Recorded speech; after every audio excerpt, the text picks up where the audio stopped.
The Monsters Are Due on Maple Street by Rod Serling. Act 1. Fade in on a shot of the night sky. The various heavenly bodies stand out in sharp, sparkling relief. The camera moves slowly across the heavens until it passes the horizon and stops on a sign that reads, Maple Street. It is daytime. Then we see the street below. It is a quiet, tree-lined, small-town American street. The houses have front porches on which people sit and swing on gliders, talking across from house to house. Steve Brand is polishing his car, which is parked in front of his house. His neighbor, Don Martin, leans against the fender, watching him. An ice cream vendor riding a bicycle is just in the process of stopping to sell some ice cream to a couple of kids. Two women gossip on the front lawn. Another man is watering his lawn with a garden hose.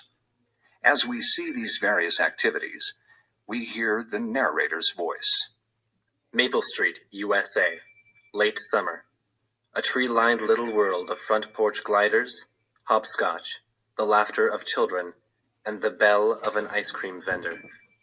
There is a pause, and the camera moves over to a shot of the ice cream vendor and two small boys who are standing alongside, just buying ice cream. At the sound of the roar and the flash of the light, it will be precisely 6:43 p.m. on Maple Street.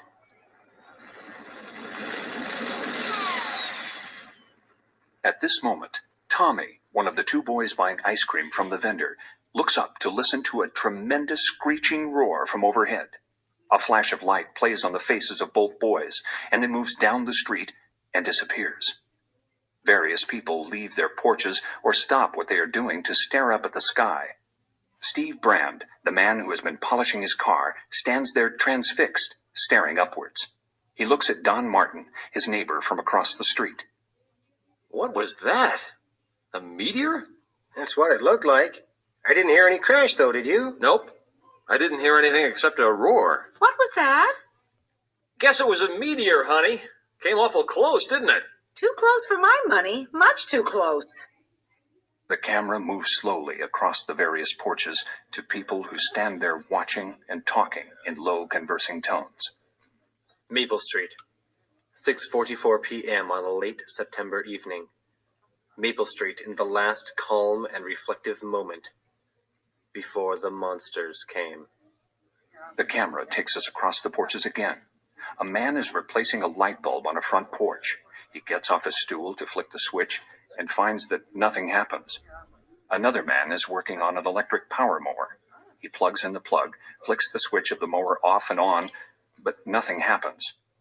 Through a window, we see a woman pushing her finger up and down on the dial hook of a telephone. Her voice sounds far away. Operator? Operator, something's wrong on the phone, operator. Steve, the power's off. I had the soup on the stove, and the stove just stopped working. Same thing over here. I can't get anybody on the phone either. The phone seems to be dead. We look down again on the street. Small, mildly disturbed voices are heard coming from below. Electricity's off. Phone won't work. Can't get a thing on the radio. My power mower won't move, won't work at The all. radio's gone dead. Pete Van Horn, a tall, thin man, is seen standing in front of his house. I'll cut through the backyard to see if the power's still on Floral Street. I'll be right back. He walks past the side of his house and disappears into the backyard. The camera pans down slowly until we are looking at 10 or 11 people standing around the street and overflowing to the curb and sidewalk. In the background is Steve Brand's car. Doesn't make sense. Why should the power go off all of a sudden in the phone line? Maybe some kind of an electrical storm or something? That don't seem likely. Sky's just as blue as anything. Not a cloud, no lightning, no thunder, no nothing. How could it be a storm? I can't get a thing on the radio. Not even the portable. Nothing seems to be working, I don't get it. Well, why don't you go downtown and check with the police? Though they'll probably think we're crazy or something. A little power failure and right away we get all flustered and everything. It isn't just the power failure, Charlie. If it was, we'd still be able to get a broadcast on the portable. That's right. How come there's nothing on the portable? That is really strange. I'll run downtown. We'll get this all straightened out. He gets in the car and turns the key. Looking through the open car door, we see the crowd watching Steve from the other side.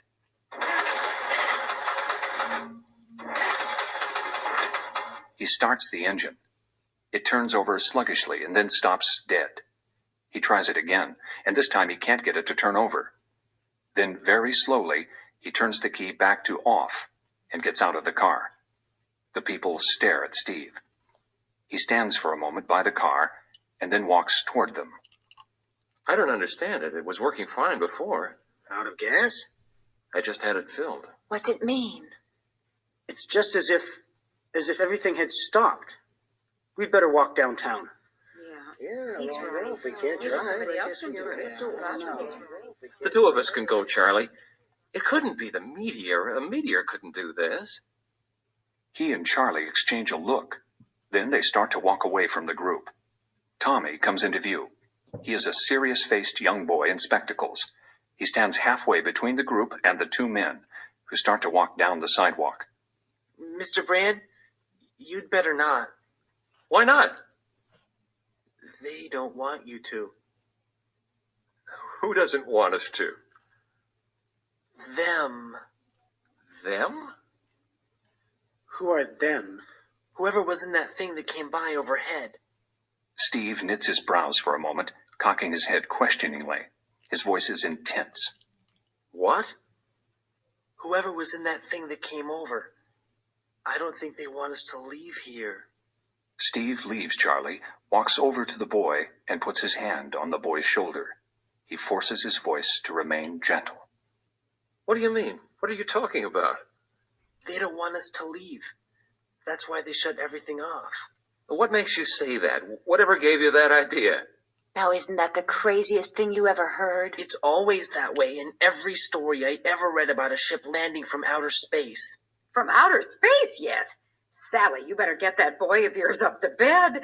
He's been reading too many comic books or seeing too many movies or something. Tommy, come over here and stop that kind of talk. Go ahead, Tommy. We'll be right back, and you'll see. That wasn't any ship or anything like it. That was just a meteor or something.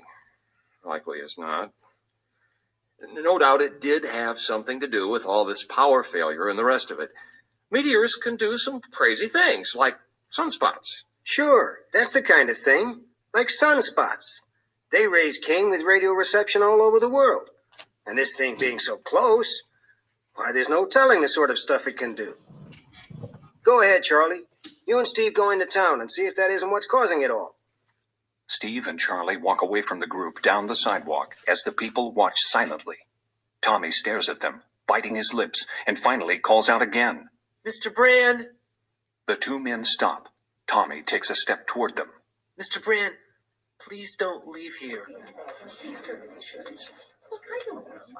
Steve and Charlie stop once again and turn toward the boy. In the crowd, there is a murmur of irritation and concern, as if the boy's words, even though they didn't make sense, were bringing up fears that shouldn't be brought up. Tommy is both frightened and defiant. You might not even be able to get to town. It was that way in the story. Nobody could leave. Nobody except Who? Except the people they sent down ahead of them. They looked just like humans, and it wasn't until the ship landed that... The boy suddenly stops, conscious of the people staring at him and his mother, and of the sudden hush of the crowd. Tommy, please, son. Honey, don't talk that way. That kid shouldn't talk that way. And we shouldn't stand here listening to him. Why, this is the craziest thing I ever heard of. The kid tells us a comic book plot, and here we stand listening. Steve walks toward the camera and stops beside the boy. Go ahead, Tommy. What kind of story was this? What about the people they sent out ahead? That was the way they prepared things for the landing. They sent 4 people, a mother and a father, and 2 kids who looked just like humans, but they weren't. There is another silence as Steve looks toward the crowd and then toward Tommy. He wears a tight grin. Well, I guess what we'd better do then is run a check on the neighborhood and see which ones of us are really human. There is laughter at this, but it's a laughter that comes from a desperate attempt to lighten the atmosphere. The people look at one another in the middle of their laughter. I wonder if Floral Street's got the same deal we got. Where is Pete